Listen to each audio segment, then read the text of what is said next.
somehow Ragikari. turned. In anticipation of the DLC, I decided to collect everything I could think of about Eldenring and put it into one big iceberg. I hope you already know about icebergs, but if you don't, here's a quick rundown. The higher tiers tend to make up more generally accepted theories and details, whereas the lower tiers tend to make up less accepted theories and details, usually the more crackhead stuff.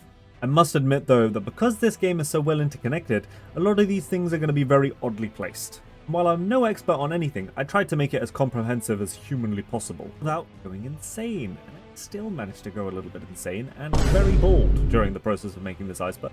As such, this video is not going to be the only iceberg video. It is going to be a whole series, and as I'm doing the series, more things are going to get added on. I've already added like 2, maybe 3 entire episodes worth of stuff, so I hope you guys enjoy long-form content. I'll put as many of my sources and inspirations in the description below. If the DLC happens to bring up anything relevant, I will do my best to add that kind of stuff on later on in the entries, and I'll spoiler tag them where possible. Without further ado, let us begin.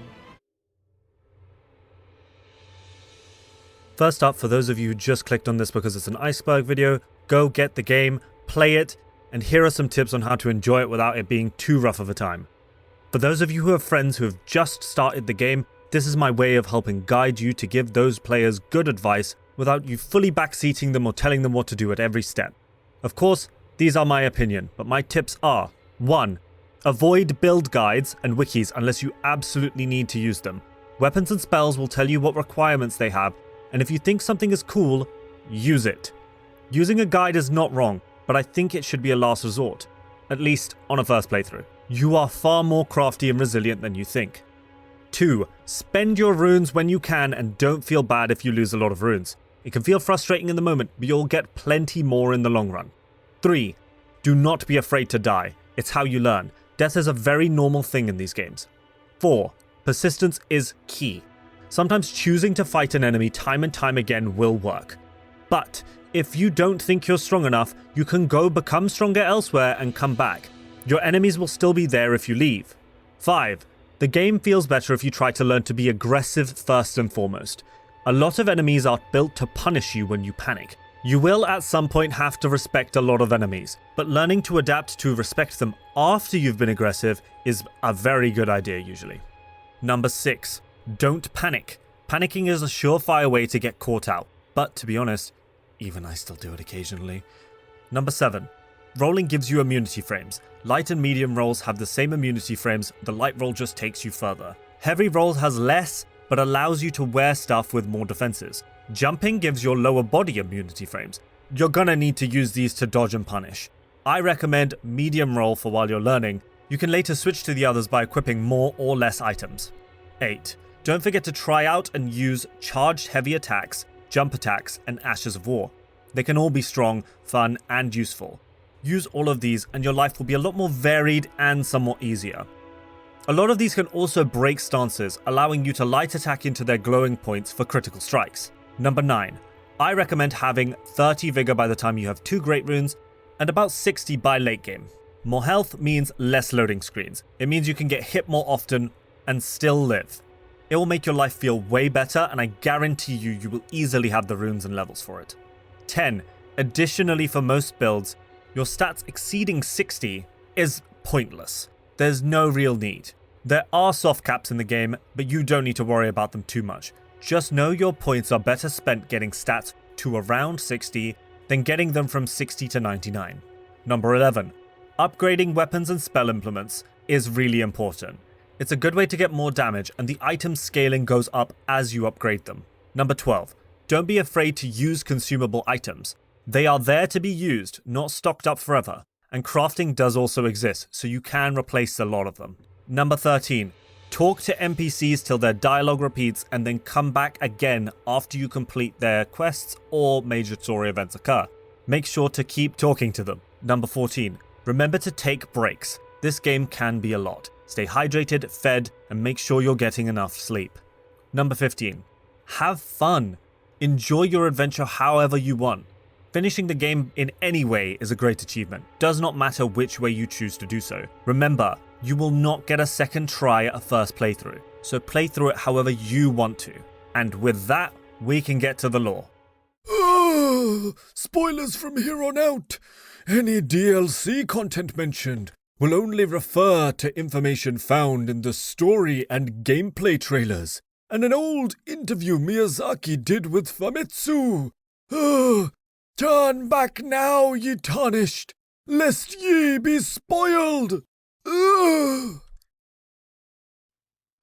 Elden Beast came from a star. In your first playthrough, when you saw the Elden Beast, what did you see? Did you see an amoeba, a nervous system, a tree, a plesiosaur, the Night Walker from Mononoke, the Divine Dragon, again, the Water Spirit from Avatar: The Last Airbender, or maybe you saw a galaxy in the form of a final boss? Elden Stars reads, Elden Stars. It is said that long ago the Greater Will sent a golden star bearing a beast into the lands between, which would later become the Eldenring. Let's start with the basis of everything across the lands between, at least from the Golden Order's point of view. The Elden Beast, and therefore the Elden Ring that it became, governs much of what Elden Ring is about, to the point that it is the final boss of the game, which is of course much to the confusion of everybody who was on their first playthroughs and many casual players even now. This golden amoeba will be showing up again later, but most important to note here is that by coming from a star, the Greater Will itself is an outside force sent to govern and impact the lands between. Whether it's an alien, an outer eldritch force, or something else entirely, and to what ends it was sent, are all questions we will try to answer later in the Iceberg, but they tend to make up the fundamental beliefs of every Elden Ring theorist. Before you can make your overarching themes about this game, you need to know what the Elden Beast was and what it represents for you. Whether it's the greater will and physical embodiment, the pawn of an outer god, or a vessel for 5G, I'm not joking, this is where Elden Ring starts, at the end. The Laniakea supercluster is a collection of the Milky Way, the galaxy we're in, and loads of other galaxies. Laniakea means immense heaven or open skies in Hawaiian, which is at. The supercluster, however, should have been dispersing as the universe expanded, with the Big Bang of course, and yet for some reason it wasn't doing so in the way that we expected. This is where the Great Attractor comes in. It is a proposed region of mass the size of thousands of galaxies that is pulling the supercluster together. It does so by the force of gravity which it exerts due to this immense mass. Now of course, with what we know of gravity, it would need to be a vaguely central point of the supercluster, allowing it to keep the universe together as it expands. The Great Attractor, however, is really hard to research, as it is in the direction of something called the Zone of Avoidance, which basically means that the majority of the Milky Way is in that direction, and as such, from where we are on Earth, we can rarely see past all of those stars, especially while using the visible light spectrum. The yellow dot at the Elden Beast's head could represent where the Milky Way is in the Laniakea supercluster. I've seen some suggest that this could instead also be a representation of the Great Attractor in and of itself, or as a stand-in for the Greater Will, and a couple of these theories are similar enough that they could simultaneously be the case. And the beauty of this is that while the Elden Beast does somewhat mimic a nervous system in its design, and even a tree, part of the beauty of FromSoft's work is that many of their most shred concepts are multiple things at once, or at least they are heavily inspired by multiple things at once. One of the final interesting things to note is that the Elden Beast, when attacked, makes the sound of glass and looks somewhat shattered in its belly. Of course, this is a reference to the shattering of the Elden Ring as it became the Elden Ring itself, but in real life we do have examples of meteoric glass called tektites. Usually these glass formations exist because a meteorite landed and the earth material it hit was melted or vaporized by contact with the meteorite. Mostly they are brown or black or green, but rarely there are examples that look very yellow and therefore could have been the inspiration for the Elden Beast. Some meteoroids also leave yellow trails. An example of this is the Geminids, a meteor shower that comes off the asteroid Phaethon. Phaethon is really strange because it has a comet-like tail which is not normal ice and dust, which is what defines something as a comet. Its tail is likely instead made of sodium gas, which makes it similar but not the exact same as comets. Meteors are rather central to Elden Ring, as we'll find out later. Bear in mind, also, Radahn is considered to be holding the stars in the sky, for fear of a meteor crashing into Celia. This meteor later crashes into Limgrave, allowing us access to Nokron. And as another note, the falling star beasts are referred to as falling stars. This is relevant because in Elden Ring, stars are referred to in the more archaic version of that word, where all astronomical bodies were considered stars. That includes stars, planets, meteors, and comets. As a good example, again, the falling star beasts are considered stars, even though we'd probably define them more as meteorites. Another example, in our current day real life, meteor showers are often still referred to as shooting stars. But with this brief science lesson aside, a shooting star beast with a yellow tail in Eldenring actually sort of has a scientific basis. Radagon is Marika. Originally this entry wasn't even on the Iceberg, but then I realized it's way too important not to talk about. This entry is more of a setup to something missable, but only if you played the game and, skipped the Radagon fight cutscene? Fair enough, I guess. Radagon being Marika is secondarily proven by this statue in Leonard that changes when you cast the Law of Regression. You can also, of course, figure this out by the Radagon cutscene at the end of the game, as I mentioned earlier. Marika falls and then boom, Radagon. While we know this is true, we of course don't know the specifics of how Radagon is Marika. Were they always together? Did Radagon show up later? Are they two aspects of Marika, or two separate people merge? The questions about this go on, and many of these will be explored later. If you want to know a little bit more about this entry and some stuff about Empyreans, I made a whole video on it in 2022. Gods, it's been a long time. Tarnished Gold. In a later entry, I'll go into the specifics of different types of gold in Eldenring, but the phrase tarnished simply evokes some very important themes that are central to the game. Simply put, in the real world, pure gold does not tarnish or rust. This is because gold does not react with oxygen, which is what rusting is. In fact, gold tends to be extremely inert in general. Gold is, of course, very pretty and used culturally to denote wealth. However, it is also a very soft metal. In order for people to show our gold and wealth off, we as a species opted to make jewelry, weaponry, armor, and a bunch of other stuff. But pure gold would not hold its form for long, so people instead chose to make alloys of it, including but not limited to copper, zinc, nickel, iron, aluminium, cadmium, platinum, silver, and palladium. Alloyed gold can tarnish and rust, and as such, the Elden Ring Tarnished being called that invokes ideas of tarnished being an impure alloy of sorts, left to the elements. You need a balance when making an alloy, as the more of other metals you add to gold, the more easily it tarnishes, because many of those other metals are more reactive with the gold or other elements in the air, such as sulfur for silver and copper. Tarnishing gold is not the end of the world,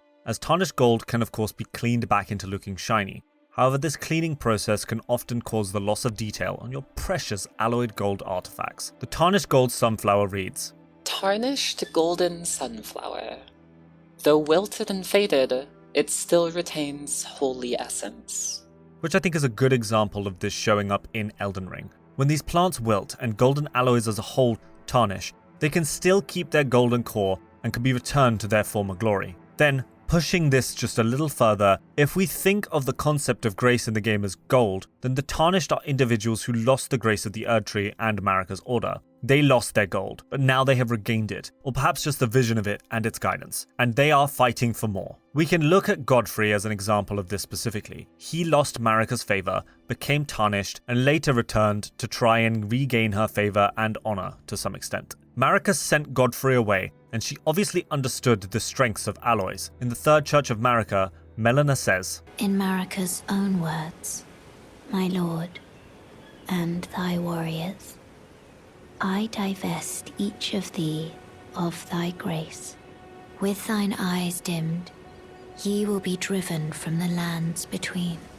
Ye will wage war in a land afar, where ye will live and die. And then at the Church of Pilgrimage, she says, Then, after thy death, I will give back what I once claimed, return to the lands between, wage war, and brandish the Elden Ring, grow strong in the face of death. Warriors of my lord, Lord Godfrey. It's likely that Marika understood that the process of tarnishing individuals would only make them stronger in time. She took the grace from Godfrey and his men, banished them, and expected them to come back stronger, but tarnished. While the exterior would rust and fade, after death they would have grace returned to them, and they would come back even stronger. In fact, another good example of an alloy being stronger than its pure element is steel and iron. In order to forge a blade, it must have impurities. These impurities give it strength. In this way, much like the Tarnished, gaining their strength from beyond the lands between and returning with it. Too many impurities, however, and the blade will shatter. The other important thing to take away here is that the Golden Order may see their version of gold, their philosophy, and their practices as pure gold, but they may not be correct, and in fact some other characters have quite a lot to say about that. I'm looking at you, Miquella and Goldmask. If we think about how the Golden Order functionally colonized other factions and united the lands between by divide, conquer, absorb, and destroy, their order is a mishmash of all the things that came before, and yet somehow is quite intolerant of many of those things, including some of the other species, their heritages, and their cultures. You know, it almost reminds me of something. The crucible is also a big concept in Eldenring. The word meaning a melting pot where metals are subjugated to high heat and mixed. The idea of alloys and the tarnishing of pure metals is not even subtext anymore. The crucible even tends to have its own form of gold, a reddish hue that we can see on the Crucible Knights. This gold would likely be akin to a gold alloy of copper. However, the Golden Order seems to have a hate for all Crucible beings, and specifically the Misbegotten have ties to Radagon, which will come up later in the next video. Additionally, 2 of Marika's children are Omen. Omen definitely have links to the Crucible also, and she shunned them away in the subterranean shunning grounds under Leondel. It's strange that the Tarnished, an example of one version of alloys, are necessary to Marika, but creatures that exist as the physical embodiment of all life being blended together, they are despised. We can also talk about gold in a more metaphorical way. Many Tarnished lose their grace as they lose faith or become more cynical. Some just simply search endlessly for it. You could also conceptualize grace as faith but visualized. If we consider the Golden Order as a cult of some sorts, then faith is only really allowed to those who believe implicitly, and aren't considered other by the Order. This is hard to vet, as some who seem to have a lot of faith, like Carian, are implied to not be able to see grace, as he mentions when we kill him, but overall I think that this particular reading falls a little flat. I think reading it as Marika or the Greater Will's guiding hand fits a lot better, but be it fate, faith, or the guiding hand of a goddess, it remains the grace of gold. One more thing to note is that gold, as with most things, doesn't get created on Earth. It forms in stars, as is true of most elements. Something Elden Beast. We got a little bit off track there, but gold will come up again way later in the Iceberg with far more detail. Morgott uses Carian swords. Morgott uses many spectral weapon incantations while he fights. He uses a dagger, a hammer, a spear, and finally a sword. Now, quick pause to talk semantics. We could continue to call them incantations because while we can't actually use them, they deal holy damage and they look golden. But they may not be incantations at all, because no sigil occurs when they spawn. The vast majority of spells have a sigil when they are cast, but a few don't, including but not limited to the Black Blade, Placidusax's Ruin, and Catch Flame. Additionally, he doesn't have a staff, stave, or a sacred seal. And no, the big stick doesn't count, it becomes a sword later. Going forward, I'll refer to them as summoned weapons instead. To add to this, we do have examples for him using sigils when he summons Morgott outside Leondel, and even Golden Godfrey. For both of these, an erdtree/crucible sigil shows up on the floor when he summons them. Additionally, he blocks off the route to the frenzied flame with a sigil of the 2 fingers. It's not like he entirely ignores that prerequisite to casting, but either way, I digress. Before we talk about the Carian sword specifically, I'll list the others and why he summons these weapons specifically. The Erdsteel dagger reads, An erdsteel dagger with a grass crest engraved upon its blade, carried by the erdtree royalty for self-defense in times of peace. Morgott used these in his childhood/younger years during times of peace, after his father had conquered half the known lands between. A weapon for self-defense as a royal omen would have been absolutely necessary. He also throws them, which is neat, more than anything. The Giant Crusher reads, A hammer made from a boulder, used in the war against the giants, one of the heftiest weapons in the entire lands between. After the giants were quelled, and man turned against man in violence, this weapon was all but forgotten. Man has grown feeble in comparison to his forebears. Morgott was born of Marika and Godfrey. It would have been very likely that he would have been in fighting age when the giants were indeed crushed. Him learning to use this weapon in his first few years of war would have made it very important to him, but also a weapon he likely wouldn't have needed again until recently. In fact, he only bothers to pull it out as Morgott after we get him down to half health. It's a sign of respect, I think. that he uses the weapon he used to kill goddamn giants on us, a small little Tarnished. However, he does also only bother to use this once we've earned that respect. Thou art of passing skill. Warrior's blood must truly run in thy veins.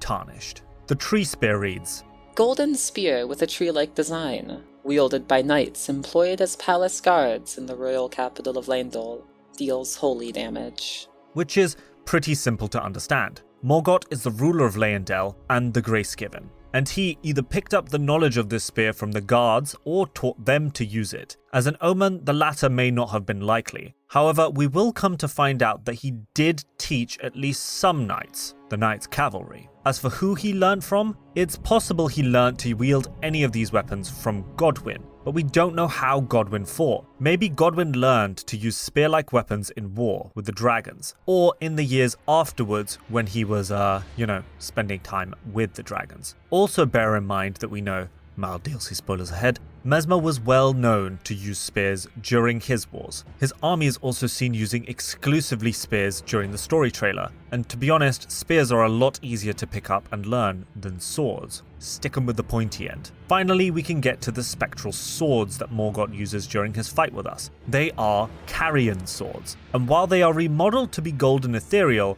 they retain their blue glintstone hue. There is little to learn from the Carian Knight Sword itself, except that the knights were few in number, but they outmatched the Golden Order by a lot. They would be an enemy that Morgott would have learnt a lot from. While the sword itself doesn't teach us a lot about Morgott, there are multiple sword-based spells that are a lot closer to how Morgott fights. Carian Slicer, Greatsword, Piercer, and maybe we could even consider Loretta's Great Bow and Mastery, though those likely would have shown up a lot later. And also he just doesn't use any bows, opting to throw daggers at us instead. There are no incantations which summon weapons. Incantations tend to be a lot more golden and do holy damage, and the majority of them that do things to weapons only buff them. Quickly, let's go over some of the non-spell weapon summons that exist. Lightning Spear, it's a spear in name only, is a mimicry of the dragons. We've also got Ancient Dragon Lightning Spear, Lanciax's Glaive, and Fortisax's Spears. While they are incantations that have the names Spear and Glaive, they don't have the form of physical items from the lands between. The Bolt of Grandsax summons lightning from its Ash of War that looks somewhat similar to a weapon,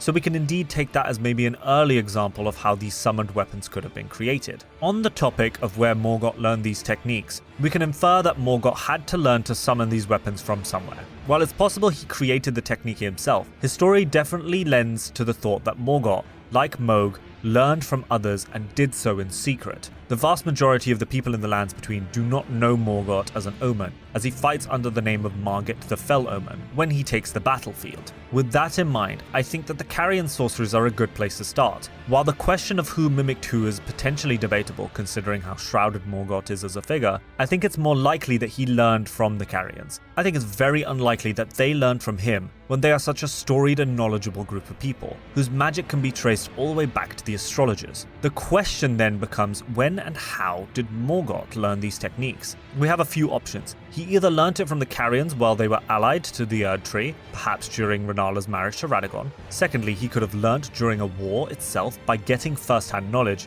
aka getting stabbed repeatedly. Or thirdly, he could have learnt them before the wars entirely, during diplomatic missions with Leonia. It's possible then he turned the sorceries into incantations/summoned weapons, and in the process he mimicked the sorceries. The concept of mimicry in the Golden Order is one that shows up a bunch, and as I've mentioned, most notably with the dragons, mimicry is the highest form of flattery, as they say, and Morgott mimicking the Carian sorceries as incantations also makes a lot of sense when you realize that in reality, sorceries and incantations are but two sides of the same coin, something which Radagon learnt himself while striving to become complete. Also, Marika's very heavily connected to the Mimic's Veil item. The summoned Swordstorm is probably mimicking Carian Greatblade or Glintblade Phalanx. He even summons the Carian sword to slam into the ground when he's summoning the swords. It's interesting that no one else knows how to summon swords like this. Morgott obviously didn't trust anyone with these techniques, and it does make a lot of sense considering his general distrust and dislike of anyone, including the family that he believes betrayed him. Except that's not true, I just lied to you. The Cleanrot Knights have the ability to summon a field of spears out of the floor. The Ash of War is even called Sacred Phalanx, which is similar in name to the Great Blade and Glint Blade Phalanxes, and similar enough in visuals to Morgott's sword rain. They even impale you in a similar way to Morgott. Maybe Miquella and Malenia learnt from Morgott in the way that Miquella learnt from Radagon, but it's also possible that they learnt this Ash of War from Loretta, as she of course eventually defects to join Miquella and defend his Haligtree in order to protect the Albinaurics. So, there could be two separate Golden Order adjacent individuals stealing knowledge from the Carians. Of course, with the DLC closing in, there's also the possibility, DLC spoilers ahead again, of these being relics of Mesmer's techniques. In the gameplay trailer, we see him slam his spear into the ground and summon a bunch of physical spears. Sacred Phalanx also even mentions it is a hidden incantation, so it all comes full circle. Morgott uses hidden incantations to summon his weapons. Checkmate, Golden Order deniers. If the Clean Rock Knight bozos can do it, then Morgott the Gracegiven can too. Whoa!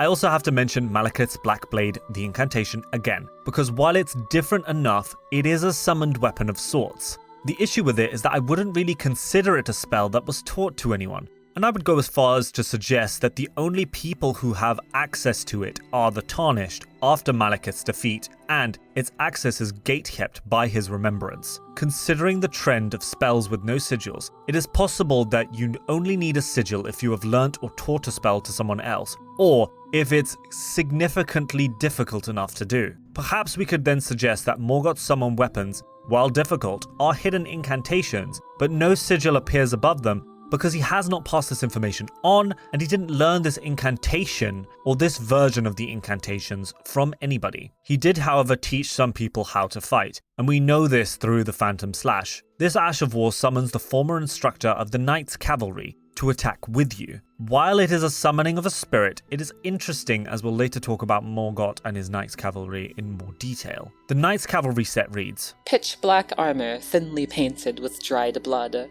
worn by the Knights Cavalry who ride funeral steeds. The Knights Cavalry, who now wander the dim roads at night, were once led by the Fell Omen and were deliverers of death for great warriors, knights, and champions. And Phantom Slash reads, Skill inspired by the fond remembrances of the Knights Cavalry creates an apparition of the knight's former instructor who guides a joint lunging upward swing. Additional input allows for a follow-up attack. Morgott is the Fell Omened, and as such he is likely the instructor and was explicitly the leader of the Knights Cavalry. He taught them to fight, but strangely he didn't teach them these incantations, and eventually he abandoned them to their duty. Morgott did need to be secretive, and does seem to be quite paranoid, but the fact he didn't teach the weapon incantations to anybody is rather interesting. And with all of this, you could also just say, nah, FromSoft were being lazy and reusing assets, but I think this should be evidence enough that there is no such thing as a coincidence when it comes to FromSoft. Our Maiden. This entry begs the question of who our Maiden was intended to be. The first and most obvious answer is the poor, dead lady at the start of the game. Now the first question that comes up is, how did she die? And the answers are pretty simple. Murdered, or she died of natural causes. While there is a pool of blood around her, before we talk murder, let's talk about the more natural possible ways. Old age. It's unlikely, but it's possible she died of old age. The logic for this goes that while death is not a part of the Lands Between, it is still possible to die of sorts, where your body and/or soul is returned to the earth or gifted to another being. Think heroes' graves returning the souls and runes of heroes to the erdtree. The pool of blood kinda disproves this theory, however. It's possible that she willingly died to bring us back to life, but it's just as likely she was meant to revive someone else entirely, and by pure luck she perished in front of us, bringing us to life. Her sacrifice would have been necessary in burning the thorns, so why not sacrifice herself early? Now on to murder. While I've already made a video on Vare having already killed our Maiden, I think it's a little bit more debatable than that. There are some possibilities for who killed our Maiden, those being Vare, the grafted scion, both purely by proximity to our Maiden and the motives they had. Vare because he wanted to manipulate us into joining his dynasty, and the scion because they wanted to bring back more body parts for Godric. Although she is dead and has all of her body parts, it is possible that she was mortally wounded and then ran to the chapel, away from the scion. There's also a small possibility that Gideon Ofnir did it, but I genuinely cannot think of any concrete motive. The Stormhawk ashes are found above the chapel, which is connected to Nepheli, but that's literally the most tangential of connections. It's possible that Melina killed our Maiden, which is what allows her to play the role of Maiden for us. She would need to kill our Maiden in order to take her place, but I think Melina being an opportunist and filling the gap of someone without a Maiden fits far better than her being a mastermind murderer. Though the theory of her being Marika's child does mean that mastermind murderer is in her blood. There's also Silivus, who is a creepy weirdo with a basement full of people dolls. Yay! He also tries to get us to make Ranni into a still conscious doll who is entirely powerless. What a great guy. Some have even suggested it could be Vike, the Black Knives, or a host of other people. However, I don't think there's too much weight in any of those. Interestingly also, there are of course other dead maidens to be found around the game. Any of those could have still been intended for us, or could have taken our Maiden's place. Theralina the Maiden in Silivus' dungeon, she's the Maiden we can summon in Radahn's arena, and Vike's Maiden in the Church of Inhibition. He invades us just outside while being entirely mad with Frenzied Flame. We'll talk about Vike and his Maiden further down the iceberg. I still think, with all of this other context, Vare is indeed the Maiden murderer. But either way, in the end, Melina of course plays the role of Maiden for us. She turns our runes to strength, gives us Torrent and access to the Roundtable Hold later. Our Maiden's death is a blessing in disguise. Without the loss of our Maiden, it's likely we wouldn't have even been relevant to Melina, and we'd have shared the same fate as many Tarnished who failed to reach the Eldenring. Perhaps we would have even ended up just like Vike, failing just a few steps before becoming Elden Lord. Luckily for us, she technically isn't aligned with either the 2 fingers or the 3 fingers, and she actually gets the job done. Double benefits because she has far fewer ulterior motives as far as we can tell compared to both of those factions. It may not feel better to have Melina sacrifice herself, but who are we to rob her of her purpose? I suppose we do give her a new purpose if we choose to side with the 3 fingers and become the Lord of Frenzied Flame though. Speaking of the 3 fingers, we do indeed surpass Vike.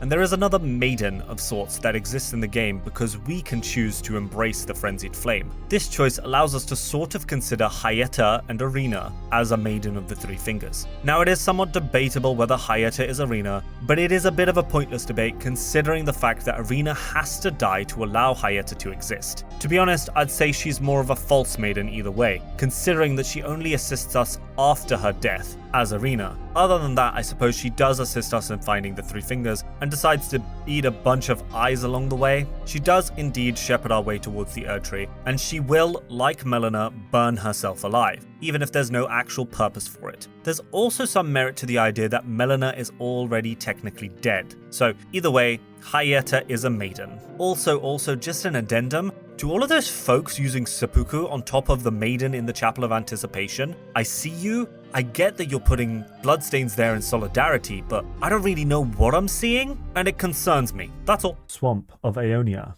is a butterfly.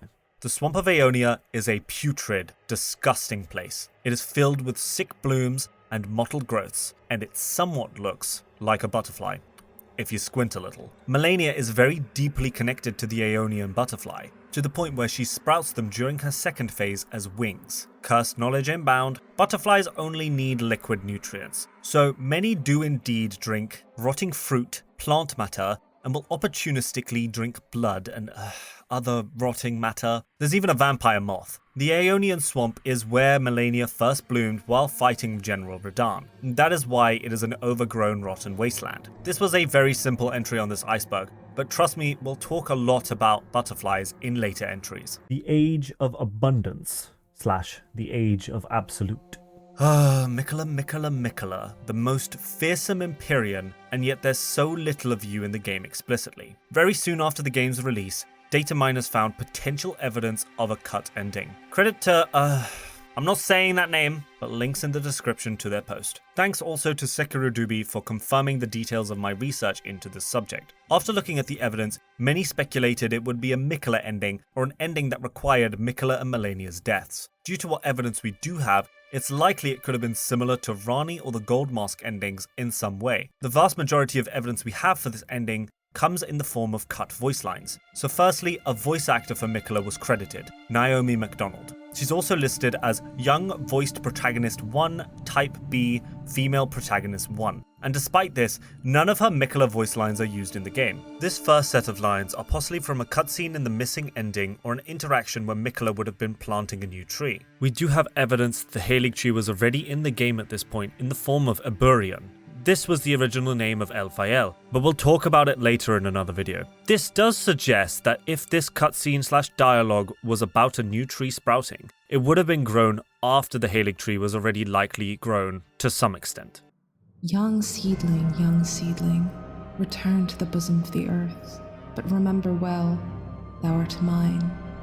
So shall I give of myself. This is for thee, mine abundance, my drop of dew. Quench thy thirst throughout thy frame. Blossom and burgeon time and again. Grow larger, stronger, until the day cometh, when thou canst share in my dream. Eldenring, oh, Eldenring, beget order most elegant from my tender reverie.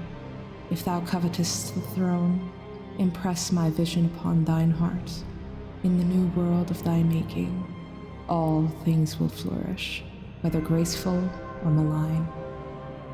This text was positioned in the files between Ranni's dialogue during her ending and Melena's dialogue about destined death during the Frenzy Flame ending. Now bear in mind it is somewhat disputed as to whether it was Miquella saying these lines, as some have suggested that it is instead Melena, as it is next to other Melena dialogue. The phrases, "If thou covetest the throne, impress my vision upon thine heart," probably suggests that this is connected to an ending one way or another. It is talking about the throne and perhaps would have been where a mending rune of sorts was imparted on the Tarnished. But that's not all the dialogue that we can attribute to Miquella. There's also evidence that suggests that we would have had a duo boss fight, perhaps similar to the Twin Princes.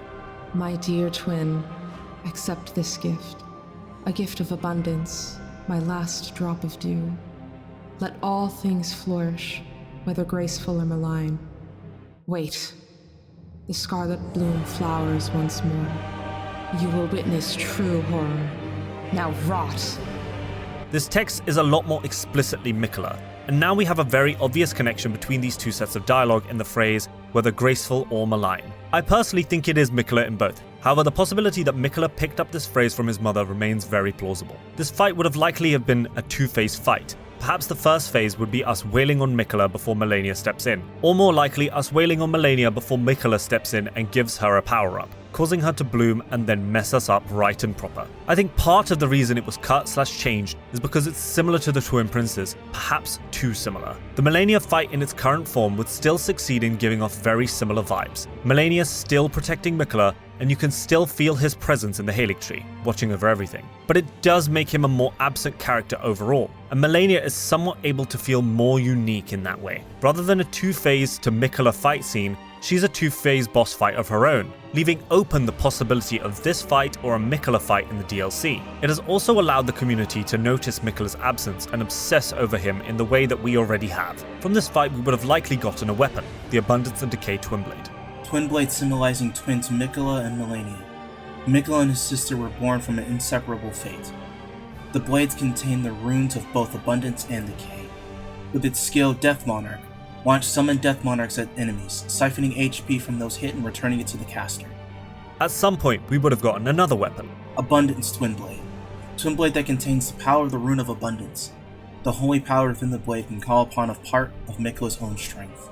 With its skill, Miquella's Hidden Blade conjures a blade blessed with Miquella's protection and performs an attack that is highly damaging against those who live in death. Some folks have taken to rebuilding the items wholly from just a few lines of text and a few images, but Sekiro Dubi confirmed to me that there's nothing even close to playable in the game for these items. They both have icons, descriptions, and broken linked Ashes of War, but no models. The Ashes of War are particularly interesting, as the Abundance and Decay Twinblade would have summoned a cloud of death monarchs to attack foes. Monarchs are a type of rather beautiful and large butterfly. They have a wingspan of about 4 inches or 10 centimeters, and have some of the most well-documented and complex migration patterns of all known butterflies. They also look a lot like the Aeonian butterflies. Nope, not the one in the item, more like the one in Malenia's Phase 2 Wings. The Abundance Twin Blade's Ash of War is specifically useful against those who live in death, and this does make sense for Miquella, if some of the community's other thinking is accurate. The weapon Golden Epitaph has a line that's often attributed to Miquella,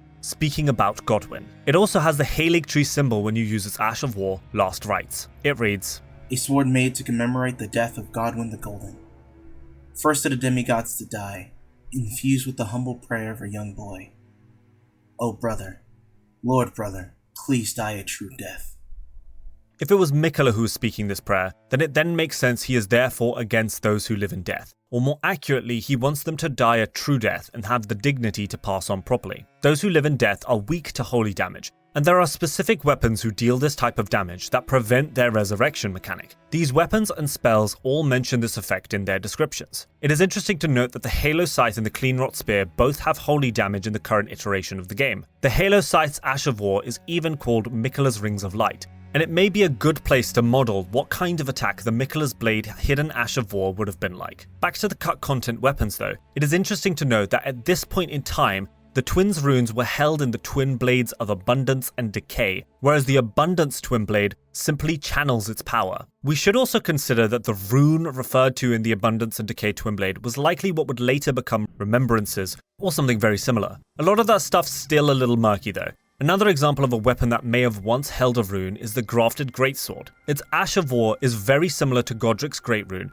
but instead of activating it with a rune arc, you instead use the weapon's Ash of War. With this in mind, I think the idea of great runes being held in weapons was definitely played with during the earlier phases of development. There's also some cut content that suggests that Miquella would have had some connections to a pair of necklaces in the game files. The main connection being that the secret Halig Tree medallion glows green and the necklaces are covered in blood, which Miquella is very closely connected to, in both Mohg and his bewitching nature. These necklaces look also to be made of sap or amber. Amber is basically fossilized tree resin, which is analogous to tree blood clots. It seems in later production that Miquella was moved away somewhat from this abundance theme. It seems he was moved to fit roles of rebirth and eternal youth instead of his dichotomy with Malenia of rot and abundance. There's a big distinction to be made here, as overabundance fuels rot and can feed off rot. Plants grow well in soil with fully decayed matter in it, and eventually they die and become the decayed matter to fuel the next set of plants. Whereas rebirth can occur after rot,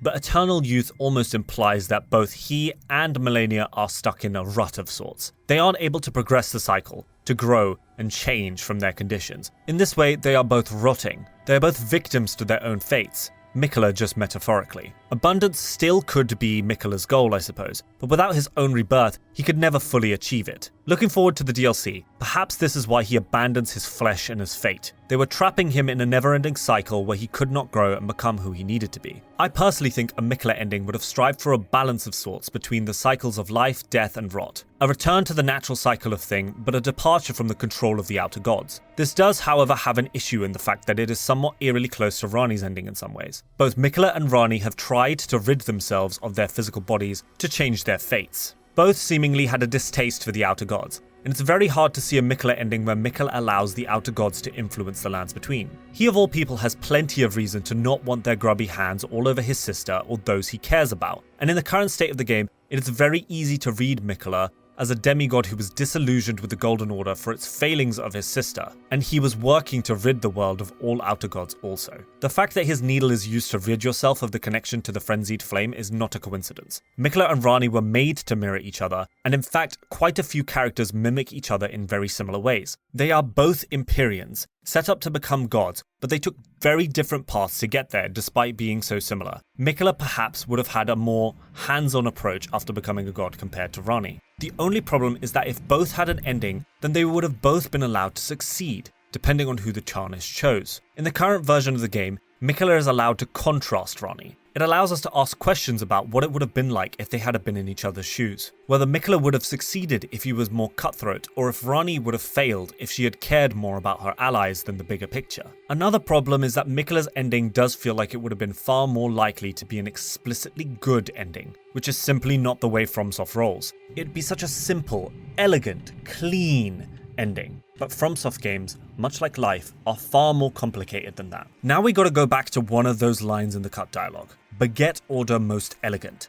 This feels very akin to the other relevant ending, Gold Mask's Age of Order. The mending rune of perfect order reads, Rune discovered by the noble gold mask, used to restore the fractured Elden Ring when brandished by the Elden Lord.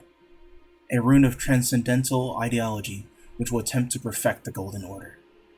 The current imperfections of the Golden Order, or instability of ideology, can be blamed upon the fickleness of the gods no better than men. That is the fly in the ointment. Goldmask's ending fixes the Golden Order, but the way he does so is very debatable, to the point that we'll have to talk about it in another entry later. But for now, the important part is that it puts gods and men on the same level playing field, allowing its ideology to remain perfect and unimpeded. It perfects the good of the Golden Order and makes people equal. The specifics, however, is ambiguous. The main reason I bring this up is that the Miquella ending in some ways would have been very similar to Goldmask's, but likely would have had Miquella still in power as a god with a Tarnished Lord. At the very least, Miquella's vision would have been imprinted on that Tarnished Lord, whether he was a god or not, and likely he would have given us an Elden rune to fix the Elden Ring with. Miquella also intended for all things graceful and malign to flourish, so rather than perfection, he would have wanted abundance, allowing for all to flourish and do as they see fit. I think it's debatable how close these endings would have been, but Miquella being a good middle ground of Ranni's and Goldmask ending again leaves it in a very awkward place. In the files, Miquella's ending would have also positioned itself in the same place as Goldmask's ending. Our seed will look back upon us and recall the Age of Order, the Age Absolute. With this, there is also the reading that the Age of Absolute was simply another name for Goldmask's ending. Absolution means formal release from guilt, obligation, or punishment. Absolution from the sentence. Ecclesiastical declaration that a person's sin have been forgiven. She had been granted absolution for her sins. Whereas absolute means not qualified or diminished in any way, total. Viewed or existing independently and not in relation to other things, not relative or comparative. A value or principle which is regarded as universally valid, or which may be viewed without relation to other things. Absolute is very similar to perfect order in this way, and an age absolute could be described as an age of perfect order that never changes. I think that reading this as Goldmask's order being so perfect that while things change and errors move on, the order is able to keep itself perfectly the same and ever reliable is very valid, I think. Alternatively, reading it as Miquella's eternal youth allowing him to uphold his perfect, beautiful order he created is valid as well. Finally, there is also a version of this ending, I suppose, where Miquella effectively replaces Goldmask, fixing the Golden Order, putting man and god on equal playing field, and not taking his place as a god. All in all, I do think his lack of an ending isn't a bad thing, as showing his failure to succeed in his goals paints him as a somewhat tragic figure. It also allows us the ability to read some of those tragedies as the symptoms of a darker path Miquella may have taken. Looking forward again to that ever-present DLC. Shrive clean the hearts of man. There is nothing more terrifying. The question I suppose then is he the kind Miquella? Or is there something more sinister there, an ulterior motive? Mild DLC spoilers ahead, skip to the next section if you don't want to hear it. Despite the DLC's connection to Miquella, Miyazaki has indeed mentioned in an interview with Famitsu that the DLC will not contain a new ending, but is entirely self-contained. We may see an aspect of the Age of Abundance or Absolution in the DLC, perhaps with the Shadowlands becoming a haven for Miquella and his disciples, and there's a small chance we may even see the fight. Miquella could be the antagonist of this DLC, but this is a good place to remind ourselves that cut content doesn't always mean that this is what was intended for this version of the game, or even was intended for the game at all. The vision has very obviously changed, and sometimes things are cut for a reason. This content could simply not exist in a world where Malenia's boss fight exists as it does now, without some twists needing to take place. And again, I think the game is far better for it. If these endings were in the game, we would not be able to lament Miquella in the way we do, and Shadow of the Erdtree would not exist at all.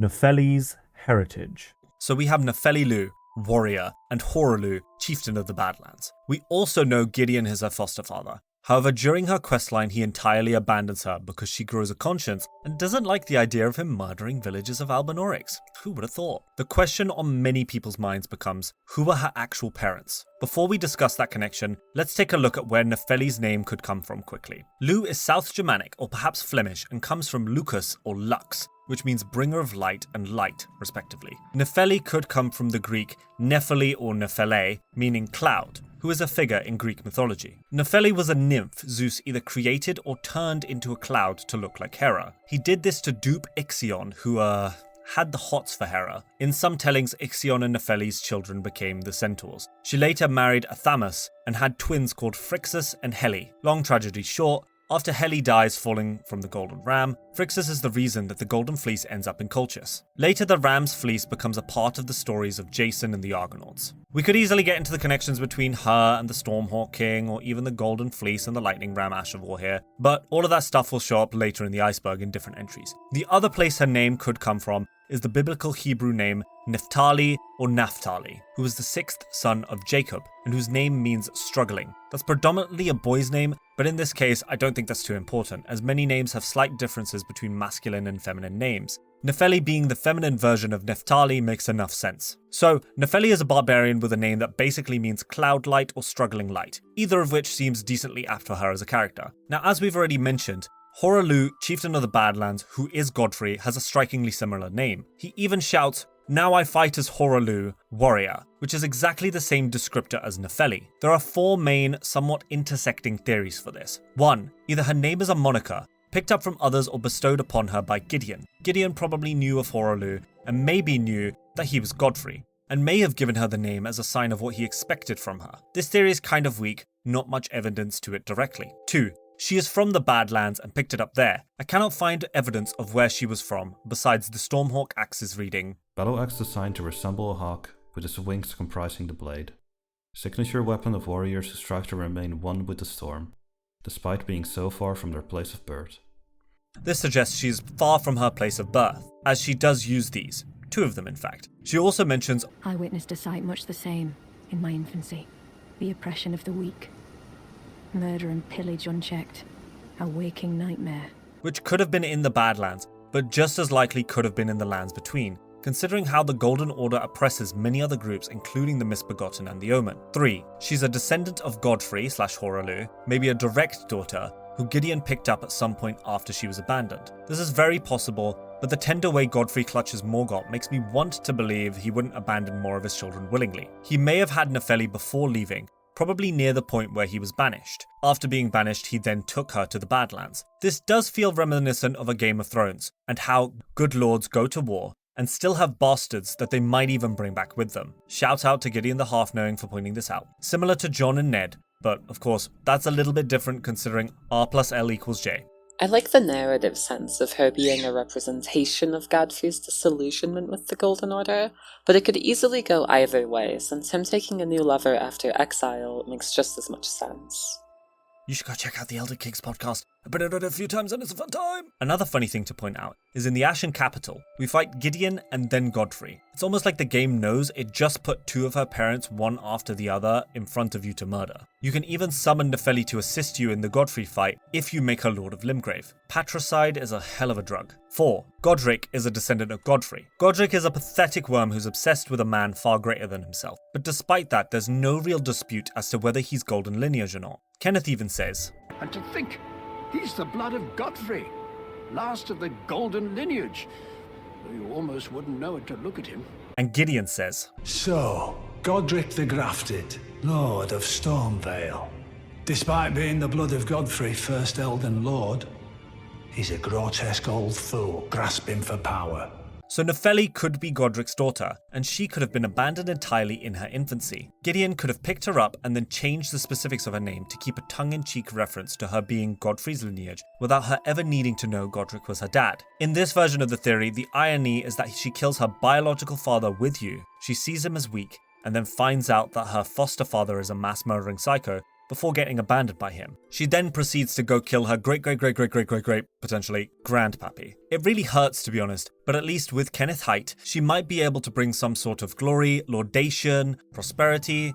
Hopefully they could bring literally anything back to Limgrave after Godric ran it into the ground in a search of power and recognition. I think she definitely has some of Godfrey's blood, and really how she got it doesn't matter. It's what she does with her strength rather than the specifics of her birth that define her, and let her become the ruler of Limgrave after we clear it out. I mean, Gostok's right there, and it's also implied that he's a child of Godfrey. Also, accidentally, I wrote Storkhawk King for this section, and the idea of a baby Nepheli being delivered to Gideon via a Storkhawk King is kinda hilarious. Say that 4 times fast. Radagon is Santa. So Saint Nick is a very important figure in today's society. While his colouring and most of his important features came from the Coca-Cola company, did you know that he has connections to Eldenring? Radagon's hair could be a floppy red hat. But Radagon's already Marika, why would they double up on that? What purpose would there be to make Radagon also Santa Claus? He's a warmongering psycho, not a dude with a beard who gives presents to kids. I think I'm going insane. Between that and every entry so far being an essay, I think we need to do an intermission. Intermission time. Subject. Melina. It just doesn't want to focus. Hold on. I will, I don't know, give a hug to somebody who can edit that into the funniest thing. No, her hand! I broke her arm! No! It's gone! Her arm's come off! What the fuck? Hold on. Okay. But yes, so we're going to talk with Melina real quick about the scientific method versus conspiratorial talk. Long story short, we're trying to do the scientific method. That means not having bias. That means making sure... No, that feels wrong. That means no bias. Well, trying to minimize bias. Coming up with hypotheses but not conclusions straight away, and then changing our opinions based on good evidence, right? If it was a conspiracy theory or something similar, we would just come up with an answer and just get rid of everything that doesn't come conflict with that answer. So we're going to be doing our best to make sure that everything the entire time actually track. Oh, okay. You know what? We'll do better intermissions next time. You know what? Have a terrible reel of all of the times during this that I've messed up and said something unbelievably stupid. Here. Oh. In anticipation. God. Oh my god. Oh my god. God. Oh, fuck. Okay. This is Melon. I'd like to offer you a Honda Accord. Honda? I don't know cars. I hate. Hates no answer.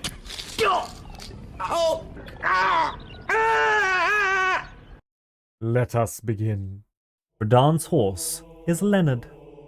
Before the Battle of Aeonia, Radahn was many things, and a horse girl is very much so up there as one of those things. Remembrance of Star Scourge Radahn, hewn into the erdtree. The Red Lion General wielded gravitational powers, which he learned in Celia during his younger days. Also, he would never have to abandon his beloved but scrawny steed. So Radahn loved his horse to the point that he learnt his gravity magic from Celia to allow his horse to continue to be able to carry him, despite himself growing larger and larger over time, to the point that the horse simply could not hold him any longer. But that horse has a name, Leonard. There's a Zully the Witch video that does a great job of explaining this, but basically, as Zully points out, we know the name of Radahn's horse, because Radahn's AI is called Radahn and Leonard, and Radahn was once called Radahn the Scrawny Horse. Leonard means lion's strength or lion's heart in Hebrew. I find this kind of funny because I know it's often pronounced Leonard, but the idea that Radahn would say it as Leonard, more similarly to how you'd say Leonardo, for example, to emphasize the lion aspect, I think is just hilarious. We know he was obsessed with Godfrey, Sarosh, and his lion mane aesthetic. His helmet even quotes him with, Radahn inherited the furious, flaming red hair of his father, Radagon, and is fond of its heroic implications. I was born a champion's cub. Now I am the lord of the battlefield's lion. Radahn sees himself specifically as the Lord of the Battlefield, aka Radagon's lion. So naming his horse Lion Strength just props himself up as that lion-like figure once again. One which historically is very much associated with royalty and lineage in the real world. While I find less evidence of Leonard meaning Lionheart, I love the idea that Radahn is literally ascribing his own heart to this horse. It's kinda wholesome honestly, and you can in fact even see Radahn pushing Leonard out of the way in a few of his attacks. He really does care about his horse's health and safety, even in this Scarlet Rot-addled state. Honestly though, even the fact that he takes his boy up to the goddamn sky just to ICBM us, it's peak. It's peak. You can't tell me otherwise. Love in Eldenring. Love is the bane of honor, the death of duty. What is honor compared to a woman's love? What is duty against the feel of a newborn son in your arms, or the memory of a brother's smile? Wind and words. We are only human. The gods have fashioned us for love. That is our great glory and our great tragedy. This is a little bit of a strange theory, more of a thesis for the point of the game and its deeper themes. Let's just ignore the many other themes and important talking points for the moment, and focus on the idea that Elden Ring is about love. It's about how love, or how a lack of or bastardization of it, leads to ruin on both the personal and grand scale. You will very quickly begin to find ties between many of the characters in the game, and how they are missing the love that they needed, and as such ended up becoming who they were because of it. Perhaps the statement should steer closer to abuse than love, but a lack of love is still an expression of love, even if it's a horribly poor one. Let's simplify it a bit. Mohg and Morgott never got the parental love they deserve, and as such coped in very different ways. Mohg by acting out and reaching for another parental figure in the formless mother, and Morgott by trying to become the absolute perfect poster child even when the erdtree's thorns rebuffed him for being an omen, and for, other various reasons. Radahn loved his horse so much, as we just talked about, that he learnt gravity magic from Selia to be able to ride him. Tanith loved Rykard, or at least his ideals, so much that she tries to eat him entirely so he can be reborn. Together. Godwyn was beloved by all, to the point he befriended and maybe, integrated with the dragons, and yet his fate was a horrible, painful death for his soul, and the bastardization of his body into a massive death-blitten husk. Godric was a runt that no one cared for, and so he idolized someone in a very harmful and pretty toxic way, ending with him literally ripping people apart to become more like his idol. A lack of love forcing him to change everything about himself to mimic Godfrey. Hoarulu's conquests as Godfrey in the name of Marika and his potential love united the lands between. Even more importantly, he does show compassion in his first cutscene, specifically to Morgott, who he mourns. And yet he discarded his omen children in the sewers and was discarded at a moment's notice by Marika. Sarosh remained with Godfrey the entire time, tempering him until he was brutalized so Godfrey could go full Hulk and still lose to the Tarnished. The disrespect on Sarosh's goddamn name. I'm still salty, honestly. Come on, man. Malenia remains at the base of Miquella's Halig tree, waiting for his return out of love and admiration for him. She's willing to literally fight anyone for him, to become his blade. Miquella did the best to cure Malenia, and may have gone so far as to do some potentially very insane stuff to allow himself to become a god to cure her and himself. He also very clearly inspired love by his bewitching branches, which is only a lot concerning. Malekith was betrayed by Marika and obviously cared about her to the point he calls out for her as he dies, once Geraint has been given all of the death root. Rennala lost her husband, in a way lost her children, and then lost her mind. She loves the egg, perhaps for who it represents in Radagon, or for what it represents in the rebirth of her half-dead child Ranni, or her other children who are somewhat dead or irreparably changed as it is. Ranni loved her mother Rennala enough to protect her from you in her second phase. Ranni was also loved by those closest to her, to the point that during their quest lines, they die or go mad and get murdered by us. I didn't kill Blythe, I swear, I could never hurt the puppy. She also says to tell those two that she loves them when you marry her at the end of her quest. At the end of everything, the culmination of all of her acts is to ask you, her Lord Eternal, to tell those she loves that she loves them, rather than doing it herself, rather than having said it earlier when she had the chance. But perhaps most importantly, the love that Marika had for her demigod children. In Marika's own words, hear me, demigods. My children, beloved, make of thyselves that which ye desire. Be it a lord, be it a god, but should ye fail to become aught at all, ye will be forsaken, amounting only to sacrifices. Is that truly love? There's also a wonderful connection to George R.R. Martin in this too, as a lot of these, especially Ranni and Morgott, have very specific connections also to duty. Either duty to uphold a status quo or to break it. As we heard the quote at the very beginning, Maester Aemon knew this when talking to Jon Snow, and I think that this sentiment is found all throughout Elden Ring. In the show, the quote got distilled simply into love is the death of duty, and while I do think there is some beauty in that, I think there is even more beauty considering how two major characters in A Song of Ice and Fire embody love and duty. Eddard Stark, Ned, embodies duty to the very end, and it is what gets him killed. His greatest tragedy is being a man of honor in a time where all the good and honorable men have died. And then we have Sir Jaime Lannister, who embodies love in everything that he does. One of the first things we hear him say is, "The things I'd do for love," before pushing Bran off the top of an unused tower. Jaime also mentions later through various quotes that he himself is only loved by two people, Cersei and Tyrion, and is reviled for what he considers his finest act, the act that got him the name Kingslayer. A lot of George R.R. Martin's work is the human heart in conflict with itself, and many of the characters in Elden Ring embody this mentality. And while I do think that Marika herself can be read in so many ways, most of them either align with love or duty. Did she shatter the Elden Ring for love of Godwyn, or for disdain of the duty she had to uphold this rotting order, under the foot of the greater will? I think my personal favourite reading of Elden Ring is that Radagon embodies duty while Marika embodies love, both of which, like Jaime and Ned, are taken to their extremes to the detriment of themselves, and perhaps even to all of those around them. If they valued love or duty less, the realm, their families, and themselves would have been better off for it, perhaps much the same as Radagon and Marika. As we can see also with the Scar and Saw Seals, duty also slowly erodes at people until they are unfit to continue, and that very clearly happened with Marika also. This is one of those entries that are entirely subjective. Not only are a lot of these thoughts us reading between the lines, but I think that Elden Ring and media in general is something different to everybody, and I think that's really important. We can read it however we want, to a point at least, and that doesn't necessarily mean it was either intended by FromSoft or necessarily exactly text in the text. And sometimes it can't even be fully articulated, it's just as much a feeling as it is an idea. The meaning we give to something is important to us, and even if we don't get what the authors originally intended, both of those things are okay. Death of the author and all that, the concept, I'm not condoning murder in anything but Minecraft, especially not in Elden Ring, no. Persistence in Elden Ring.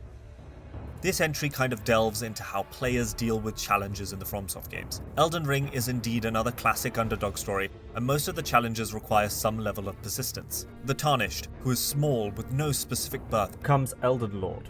And despite all odds, kills God. A man cannot kill a god, and yet they do. The Tarnished has infinite lives, and as such, the only limiting factor on beating the game is your own drive to beat it. You only lose if you stop playing. I have a fun little way of explaining the main 3 ways I perceive players dealing with challenges in these games. Now I know that putting people into neat little boxes doesn't work, but for the sake of brevity and because it's funny, I will. Just know that you can do any of these things, and in fact, you almost certainly will, because you are not an immutable object. You are a person with will and ambition and a great potential for adaptability. So, without further ado, we have the Icarus, the Daedalus, and the Minotaur. Let's say that all 3 individuals are tasked with getting through a massive wall. It spans in all directions as far as the eye can see. The Icarus will fly up, meet the task head-on, and fly as close to the sun as humanly possible to get it done. Mechanical skill and instinct allow them to surpass some challenges, but for the rest they will only really make small adjustments for them once they are knocked down. The Daedalus will fail time and time again, but will change strategies often when their current strategy is perceived to not work. They work away at the wall, piece by piece, slowly but surely, using whatever tools they have. And when those tools fail, they find new tools. They create new tools. They will leave and come back many times with new builds, items, playstyles until they complete their work. The Minotaur sees the wall and runs headfirst into it. Again and again and again and again and again and again and again until by brute force they are through. All 3 can, on failure, learn from their mistakes. And I think aspects of all are important, especially in games like this. Muscle memory and instinct can take you far. Persistence and getting good can take you further. Realizing when to cut your losses and try something new can make you complete. You only need to win once. The bosses need to win every time. The interesting thing, I think, is that Elden Ring's open world nature allows the Daedalus style to become a lot more valuable in the player's arsenal. It is far easier to go get super strong and then come back and Icarus your way through half the shard bearers. In fact, I would say my go-to is the Daedalus. I often start the game with about an hour of setup to get levels and somber smithing stones in order to roll all of the bosses up to Leyendell. It's quite effective. Despite this, I do think that in whichever way you play the game, some level of persistence is required against most of the game, and the idea that you are able to keep getting up, despite all the difficulties, is quite powerful. There's a Japanese proverb that I think is quite applicable here. Nana korobi ya oki. I hope I didn't butcher that. It means fall down 7 times, get up 8. And with that, comment down below what you think you are. Are you a Daedalus, an Icarus, or a Minotaur? Or are you some mix of the 3? Elden Ring is about belonging.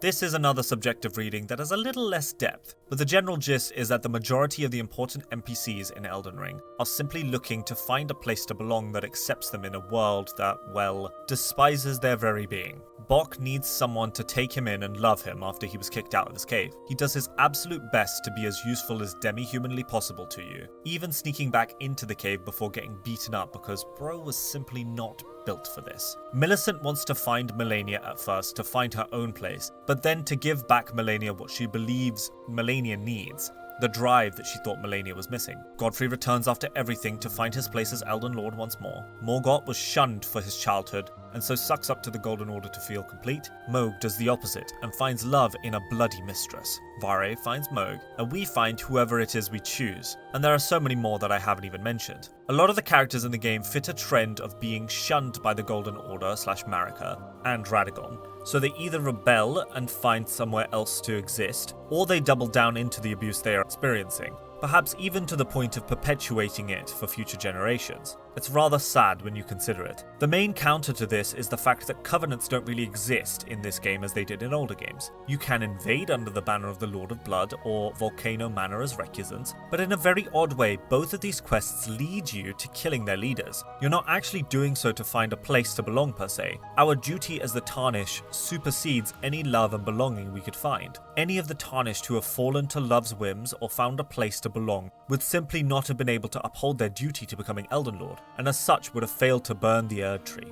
Like Vike, perhaps. And with love and duty showing up again, this entry is another example of how you can read multiple theories and find value in multiple ways from the same text, or different parts of the whole at least. I've already made the Radagon was trying to be complete comment, so instead, as Iroh says, it is important to draw wisdom from many different places. Understanding others will help you to become whole. George R.R. Martin, Names. All of the Shard Bearers / main named Golden Order characters, and of course some of the other side characters, have names that begin with G, R, or M, the only exception being Horalu, once he returns to his more natural wrestler state at least. And I suppose the Elden Beast, but I don't really know if that counts. Some of the notable people who follow the rule include Godfrey, Godwyn, Carian, Roderick, Radagon, Renala, Radahn, Ranni, Radahn, Marika, Miquella, Malenia, Melina, Malekith, Morgott / Morgott, Mesmer, though he's DLC, not sure if that counts. And that's just the main cast. This misses out people like Millicent and Gostock, who are a degree of separation out, but as George R.R. Martin clarified in his Not a Blog post on March 21st, 2022, literally 2 years ago. Oh, and as long as I'm setting stuff straight, there's a weird story all over the internet about how I hid my initials in Eldenring, because some of the characters have names beginning with R, or G, or M, to which I say, hey, what? Really? This was news to me. I've been writing and publishing stories since 1971, and I suspect that I have been giving characters names beginning with R, G, and M since the start, along with the other 23 letters of the alphabet as well. Coming up with names is hard, especially since A Song of Ice and Fire uses so many of them, and I'm fond of giving family members and close kin names that have something in common. But really, why would I have to hide my name inside the game? My name is right there, on the game, as one of the creators. Hey, Eldenring is exciting enough. No need to make up stuff. George R.R. Martin. The only reasonable way in which this theory still makes sense would be if FromSoft did it as an homage to George R.R. Martin without him knowing. The majority of what George wrote was pre-Shattering history, and FromSoft then took it from there and went wild. It's possible he didn't name the majority of the characters. It seems like he mostly wrote notes on their archetypes, and then FromSoft decided to do what they did and bastardize the crap out of all of them. So it is possible that FromSoft named them this way in order to honor George R.R. Martin and his input, and I feel like it's almost too perfect to be a coincidence. We do, however, have to take into account the fact that in real life, royal lines do often name their children in similar ways, and the same is also true in George R.R. Martin's books. The possibility of it being a coincidence is a lot higher than it being intentional. To be honest though, this is one of those silly entries that I really just want to believe is true. William, Henry, Stephen, Henry, Richard, John, Henry, Edrich 2, then 3 more Henrys join our song. Edward, Richard 3rd, Henry, Head again, Mary 1, Good Queen Bess, Jimmy, Charles, and then Jim, Will, Mary, Anna, Gloria, George, Will, Victoria. Edward, George 6, then Queen Liz 2 completes the me. Shout out to Horrible Histories. What a great show. You forget about me. Now we can devour the monarchy together. Malenia follows sound. A little bit of stink. While you are moving about during this fight, Malenia is extremely aggressive and she will follow you at a very fast pace. However, if you stay completely still, she will slowly find her way to you. It will take more time, but eventually she will still find you. When you do things, she reacts very quickly. But the less you do, the less she seems to respond directly. This isn't entirely perfect. To some extent, she still does follow you. It may be by sound, or it may be by smell.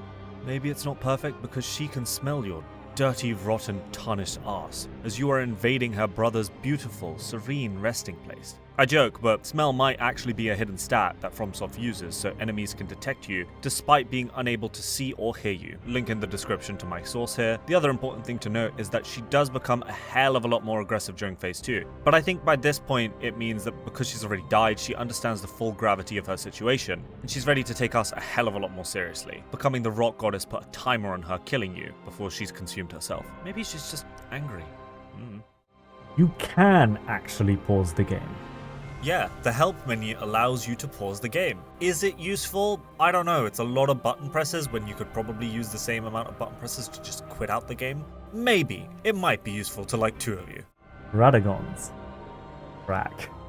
From highbrow to lowbrow, it's self-explanatory, but Turtle Towers. In the game, we have various rise towers that have names related to turtles. And before you say anything, tortoises are turtles, but not all turtles are tortoises. That's because anything in the order Testudines is considered a turtle. And yes, the Roman shield formation, called the testudo, is named after the Latin word for tortoise. And that comes from testa, which could mean tile or shell. There are 3 rises that are actually relevant here. First, we have Testus Rise in northern Leonia. Its name is likely a contraction of testudo, but can also mean a clay or earthen pot/vessel. Sometimes it instead refers to a lid placed over food. Interestingly, it is similar in writing and pronunciation to Tetsu, which is a Japanese name which means iron or strong as iron. Second up, we have Orides Rise in the Weeping Peninsula, which is likely referring to the Oreads or Oreiades from Greek mythology. These were mountain nymphs which were quite varied, as many of the mountains in Greece had forests on their side and a wide range of environments. They were sometimes conflated with the Dryads because of this, Dryads being forest nymphs who would reside in very similar places according to the myths. Finally, we have Chelona's Rise in the Moonlight Altar at Leonia. Chelone, or Colone, was an Oread who by most accounts ignored the summon of Zeus and Hera to their wedding. From there, the story diverges into 2 different ones. Either Hermes, being the one who summoned her, became frustrated with her because she took so long and threw her and her house into a river, at which point she transformed into a turtle with a house stuck on her back. You know, the shell. Or Zeus asked her why she didn't come and she said, "I prefer my home." So Zeus, being a petty bitch, said, "Alright, fine. If you love your house so much, why don't you carry it on your back, bitch?" Either way, the poor introverted nymph ended up as a turtle. Fun fact, she's in Hermes' stuff in both Hades 1 and 2. The word Colone means tortoise in Greek, and the nymph/her stories point to Mount Caledoria. Pausanias, a Greek traveller and geographer, wrote, Adjoining Selene is another mountain, Caledoria, where Hermes is said to have found a tortoise, taken the shell from the beast, and to have made therefrom a harp.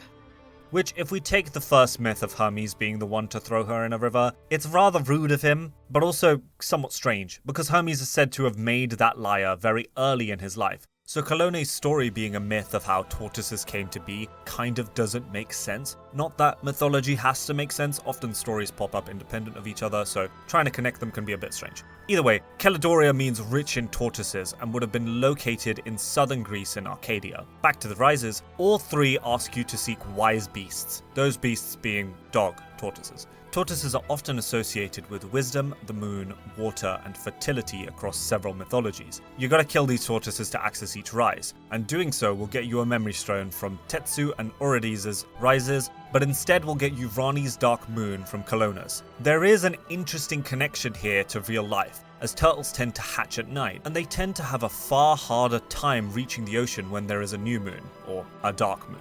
A dark moon would be bad for the turtles, as they rely on moonlight to orient themselves. Light pollution also makes this particularly difficult for them in very similar ways. If I was you, I'd be careful accessing Colonna's one specifically, as it is said that Askelius, the tragic playwright, was killed by a tortoise being dropped on his bald head by a passing eagle who thought he was a shiny rock.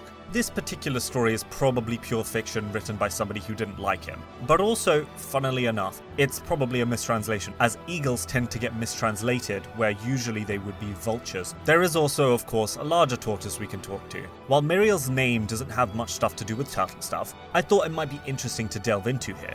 Miriel is a feminine name that means Star of the Sea. It either has Hebrew or Latin etymology, or in some cases Gaelic, coming from Muir, which can mean marshland or sea.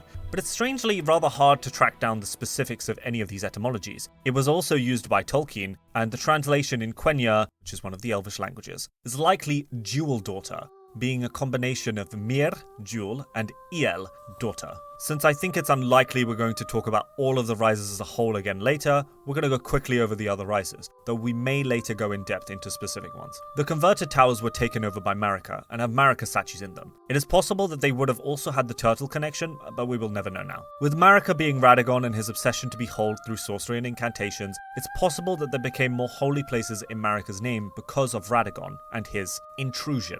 The three sisters are named after important relevant NPCs, Renna, Ranni, and Celavis, though it doesn't seem like Celavis was one of the three sisters, so it's possible that that one and maybe even Ranni's were renamed. The Albinoric Tower is named for the Albinorics that probably used it as a stopping point in the consecrated snowfields on their perilous journey to Miquella's Halig Tree. The Mirage Tower is named for its gimmick of disappearing. Fata Morgana is an optical illusion named after Morgan Le Fay, aka the Fairy. The illusions can cause stuff like islands, towers, boats, and pretty much anything your brain can think up of, usually across long stretches of ocean. They were seen across the Strait of Messina, where they often were referred to as Morgan's Fairy Towers. The Heretical Rise is named for heresy in the mountaintops. The heresy refers to the founding reign of stars, which you can find within, and the act of watching the primeval current. It specifically says, said to have been discovered by an ancient astrologer, a sorcery of legendary status. Summons a dark cloud of stars overhead.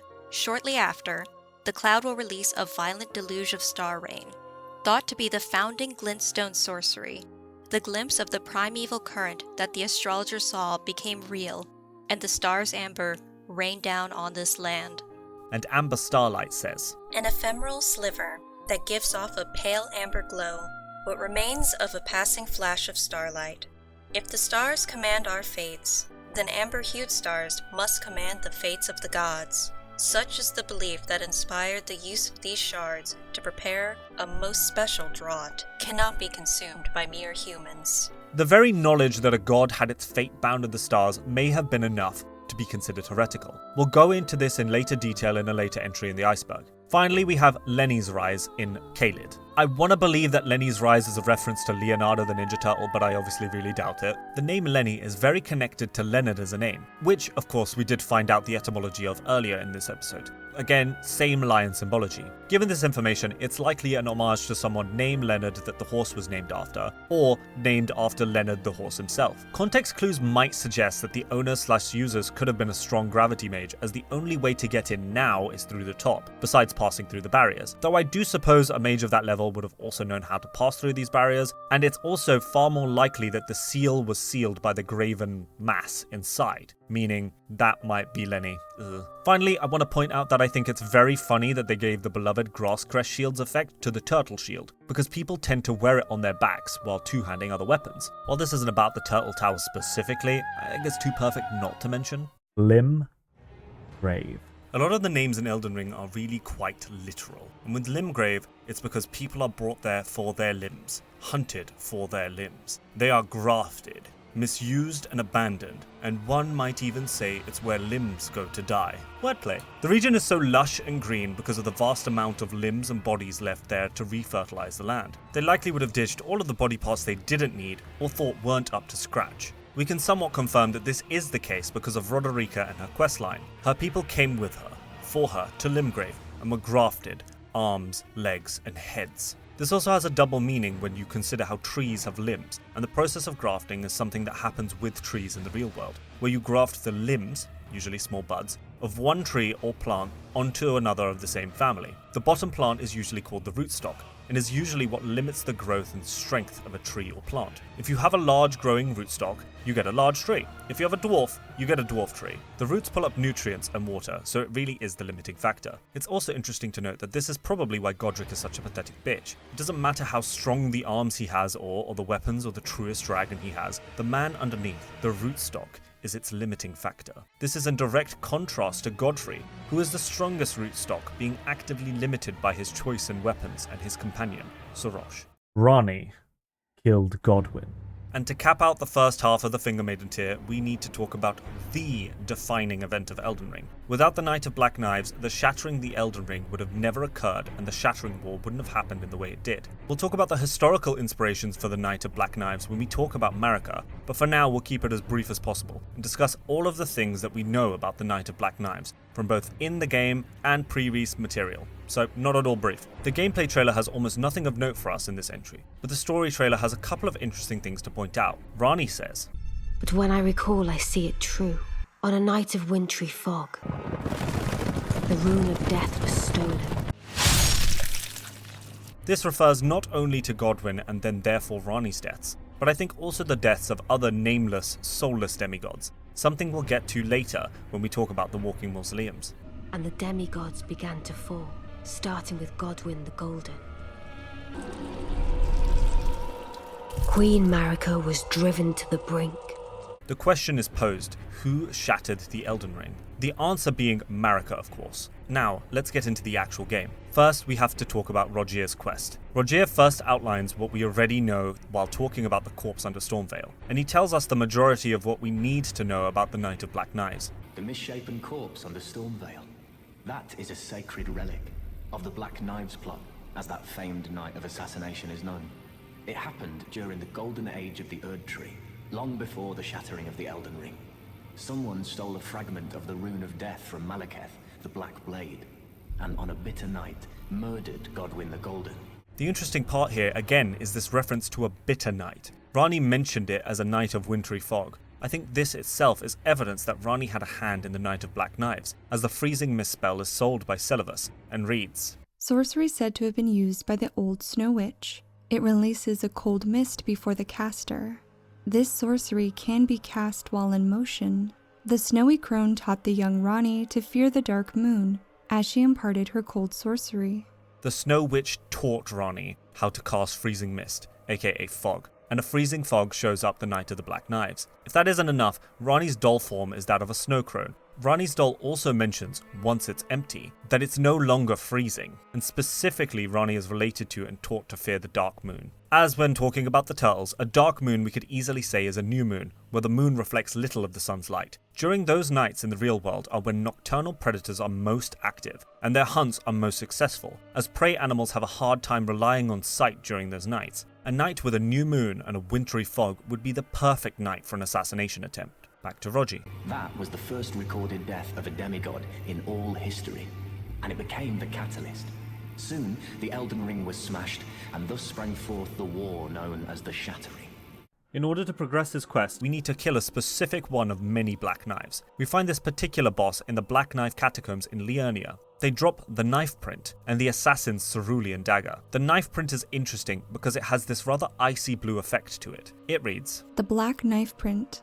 On the night of the Black Knives, someone stole a fragment of death from Malekith, the Black Blade, and imbued its power into the assassin's daggers. This mark is evidence of the ritual and hides the truth of the conspiracy." I think the knife print does indeed look a lot like Ranni's pale blue aesthetic and her wintry ice. Her magic tends to use this effect, as we've already mentioned, and the mark of the ritual and conspiracy would lead to Ranni because the telltale signs of her magic are in the knife print itself. It does also happen to look a little like starlight shards, which also have a link to Celivus and Ranni, but I think it looks like this again to clue us in on Ranni's involvement. To keep it brief, Rogier asks for the knife print, then later gives it back. Rogier knows that Ranni needed to have the curse mark on her flesh, as he has seen the Godwyn corpse under Stormveil and suffered deathblight. He seems to believe that the curse mark had to be on her flesh so that destined death could be imparted onto the weapons, allowing them to kill Godwyn. It's very likely that he couldn't see the curse mark on this Godwyn growth, so he assumed Ranni had the entire thing.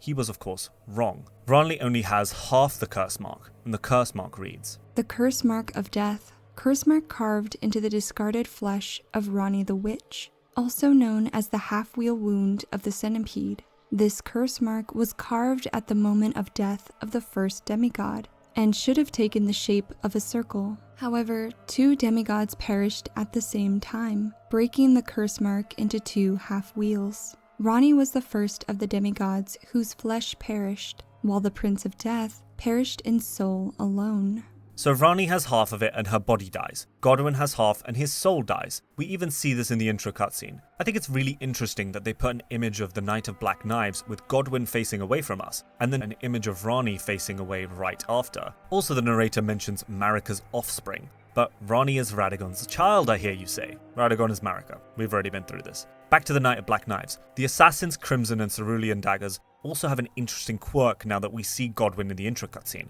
They both return health or FP on critical hits, and while this can be useful for poise breaks, it's likely an homage to the method in which Godwyn was assassinated, a literal backstab while he was unaware.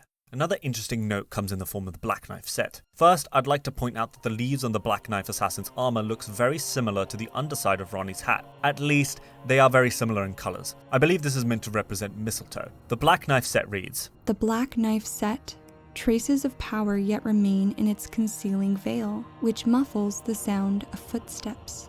And some of the strongest Black Knives, those seen in the Ordina liturgical Everjail and the Sage's Cave, can be entirely invisible. The one in the Sage's Cave is nice enough to drop the concealing veil that allows us to be invisible while at a distance. It is, I think, obvious that between these things, the Black Knives entered Leyendell silently under the cloak of a misty fog while also invisible. The guards were entirely unaware, and as such, Godwyn the Golden was slain and became the first recorded demigod to die. The Black Knife itself also looks a lot like the Fingerslayer blade, which Ranni will use later in her questline. It is likely entirely modelled after it. Interestingly enough, the Black Knife print also fits better over the Fingerslayer blades than it does over the Black Knives, which is odd. The Assassin's Dagger, of course, were modelled after the Black Knives, and as such, they fit pretty well over it instead. There is another weapon that does look similar, that being the Blade of Calling, which reads, "The Blade of Calling.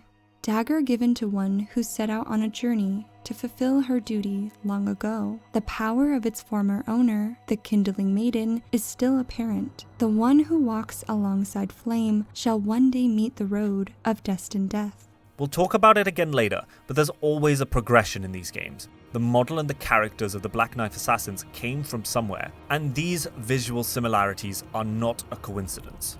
The funny part about this is that if you complete Roger's quest, she literally says, "Yeah, I did it. What about it? What are you poking around it for?" "I see. Quite the sleuth, aren't we? Indeed, I am the witch Ranni. I stole a fragment of the Rune of Death and used it to forge the god-slaying black knives through fearsome rite. I did it all. But sadly for thee, the curse mark thou seekest is not to be found here. I have slain the body I was born into and cast it away, and it is upon that flesh the curse mark is carved. And why should I reveal that to thee? I performed the act not to bury the past, nor in shame of the deed, but all the same, thy begging compels me not a jot. The curse mark thou seekest is not here. That is all I will say. Now, be gone." "Oh, is that so? Thou wouldst render me aid. Is that thy proposal? Affording thyself opportunity to grope about for the curse mark's location, no doubt. Very well. There's nothing wrong with a well-laid scheme. What's more, if my past and past wounds beckon to thee, I am curious enough to see what thy destiny portends. I'll allow it. Enter my service, and good hunting to thee." Now that we've talked about the night in detail, let's finish up by talking about the specifics of the fallout afterwards. The lands between was literally changed forever. There are a few obvious ones. The Black Knives were hunted. Black Knife Tish's ashes read, Tish was one of the assassins who on the night of the plot imbued her black knife with the Rune of Death and slew Godwyn the Golden. She was the daughter of the Black Knife ringleader, Alecto, and was killed protecting her mother during their flight from the royal capital. The Black Lives were scattered across the map, and some are even wounded or have lost their lives. Those that remain are either in hiding or have died like the one in Ordina. The shattering of the Eldenring. The shattering war where the demigods fell and the others felt able to fight each other and kill each other simply could not have occurred without the Night of Black Knives. We can see that this is the case with the walking mausoleums. Some did indeed perish. Their names were simply not written into history. But there are also some less obvious ramifications. Sentry's torch reads, Torch given to protectors of the erdtree. Its flames are bestowed with a special incantation which allows the bearer to see assassins cloaked in veils. Furnished on behalf of the erdtree and the grace-given lord, such that the Night of Black Knives will never come again. Morgott, the grace-given Lord of Leondel, refused to let this event happen again. Bro learned from his brother's mistakes. This, I think, again, shows his paranoia and that it wasn't unwarranted. The torch does also allow us to see the Black Knives who are invisible, and it is held by one of the erdtree sentinels at the gates of Leondel's outer wall. Malekith himself also took measures to prevent this happening again. His sword, Malekith's Black Blade, reads, Malekith's Black Blade. Malekith's Black Blade, which once harbored the power of the Rune of Death, a sad shadow of his former glory. After a fragment of death was stolen on that fateful night, Malekith bound the blade within his own flesh, such that none might ever rob death again. He sealed the blade and destined death itself inside of his own flesh. In order to take it again, a thief would have to be strong enough to fight and defeat him, which of course later does happen when the Tarnished does just that. There is also the Blasphemous Claw, which ends up in Banal's hands. It reads, Blasphemous Claw. A slab of rock engraved with traces of the Rune of Death can deflect the power of the Black Blade. On the night of the dire plot, Ranni rewarded Praetor Rykard with these traces. Should a coming trespass one day transpire, they would serve as a last resort foil, allowing Rykard to challenge Malekith the Black Blade, the Black Beast of destined death. Ranni trusted Rykard with a fragment of the Rune of Death. She believed that he needed to be protected in the case that Malekith were to come hunt them down. Or if Rykard's plan succeeded, perhaps she bet on the fact that he might be able to get to a point to devour the gods, at which point he would have to fight Malekith, Marika's shadow, before fighting her, or devouring her. This is a rather odd detail, as you would assume that Ranni and Rykard's plans are conflicting, and yet Ranni left him a contingency plan. Was it love, or was she betting on the fact that he might succeed, and a world without the current god, one way or another, is better than the current one? In the grand scheme of things, the reasons for why Ranni did it and her motives are pretty obvious. Her Imperium flesh was bound to the two fingers, and her fate was not her own to make. Destined Death's curse mark required a soul and a body to die, and as such, she chose Godwyn to have his soul be killed. This is why the knife print exists, this is why the curse marks exist, and this is why everything likely looks in the way that it does. The Black Lives didn't just have to kill Godwyn, they had to kill only his soul at the exact same time that Ranni killed only her body. The big question here is then why Ranni would choose to kill Godwyn. Godwyn was likely one of the hardest, if not the hardest demigod to kill in the lands between. He was in Leondel, surrounded by allies and guards, with other demigods close by, with Marika and Radagon in the wings, and yet he was taken out like a chump. While later we'll talk about how Marika was likely in on the Night of Black Knives, there's an obvious reason staring us straight in the face. I think the main reason was to send a message. We can find you and kill you in your safest city. None of you are safe. If Godwyn can die, anyone can. The son of a god can die in front of his greatest champions, in front of his closest draconic companions, in front of his brothers and his mother. But it's also a fantastic excuse and distraction for the shattering of the Eldenring to occur. All eyes fall to Leondel, while the Eldenring is shattered in the erdtree itself. We'll talk about another of the reasons why he needed to die in the next episode. Before you go, I challenge thee. Go find your local YouTubers, Elden Ring theorists, friends, whoever, and ask them what they think the Elden Beast was and what its purpose was. What did they consider its morals? Whose side was it on? What does it want? But most importantly, be kind, respectful, and if you have a different opinion, don't dismiss each other's thoughts. Be like Iroh and draw wisdom from many places. People might surprise you if you give them the chance to explain. Maybe Radagon was on the right tracks after all. If you want to add anything to what I've said during these Iceberg entries, or have any corrections, please do comment. I do my best to read all of them, and they mean the world to me. We love Google debunkers in chat. Likes and subs are also, of course, appreciated. Huge thanks to, in no particular order, A Human Justicar, Cosmos, Centrina, Gideon the Half-Knowing, aka the host of Elden Kings podcast, Zully the Witch, Sekiro Dubi, Garden Vise, Kage, Ari, Nils, Ocean, Dusk, Yuki Yako, Coffee, Tegs, The Struggler, Darth Glossy Buckhorn, Hydroxide Blue, It's James, Puzzleheaded, Sinister Stromboli, Ashenmon Sangria, Kix, Only Helpful Books, Scummage Infra, Hyacinth, Minthe, Tess, Ariel, Prika, Kick6, Nosfermat. I said Kix already. Why did I say him twice? Nosfermat, Nat, Sekibat, Nat, Leftyer, July, and many, many more. You know who you are. All of these people have helped massively in getting this video done, or for just inspiring me with their own work. They were all a huge help in getting this monumental piece of work started. I'd also like to thank you for watching this through, and I know that I say this every time and you're probably sick of it, but it's so cool to be able to make a piece of media like this and have people respond positively. And with that, I also need to thank you for 3,400 subs. Almost. That is an insane number of people who liked my videos enough to click the silly red button. Shout out also to my Lord of Stars Patreon, Vince. Without them, I could not keep doing this work. Also shout out to Ari for being a base Patreon for as long as they could. Your faith keeps me going. Double thanks to July, Kage, Gideon, Nosfermat, Minthe, Justikar for recording item descriptions and quotes for me. And also Vince for helping me with some audio editing. And with that, you can find me at Rageakari on Twitter and Blue Sky, and there's a link to my Discord below if you want to chat at all, or catch my streams. I'm sorry this took over a year, but hopefully the next one will be sooner.